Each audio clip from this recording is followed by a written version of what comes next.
At the launch of the iPhone XS and iPhone XS Max, most reviewers including ourselves agreed that those who purchased an iPhone X should skip the iPhone XS model and wait another year. After a month with the iPhone XS Max, the answer isn't so clear-cut.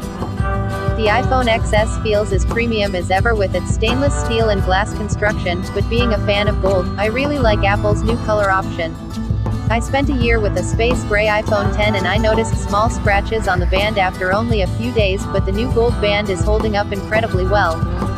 The big picture. Like many people upgrading from the iPhone X, I went with the iPhone XS Max, mainly because of the larger display. Since the launch of Apple's iPhone 6 Plus, I always went with plus-sized iPhones, and moving to the smaller iPhone X was a noticeable change. It's true that the 5.8-inch display is technically larger if you measure it diagonally, but the 5.5-inch display on the iPhone 8 Plus actually has more screen real estate. Jumping up to the 6.5-inch display has been really nice, especially for watching videos and using the phone in landscape orientation. The XS Max is definitely challenging to use compared to the iPhone XS or even the iPhone 8 Plus, even for those with larger hands. The display is so huge, reaching the top right corner to pull down the control center is very difficult to do with one hand. The display seems effectively identical to the iPhone X, so you may not notice a difference with the iPhone XS.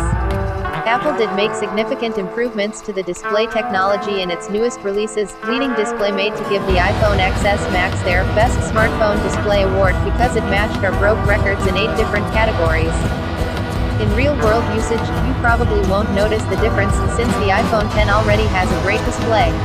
When watching YouTube, even though the XS Max has 2688 x 1242 resolution, the 1440p option was removed from the app. Even so, the upscaled 1080p still looks quite good.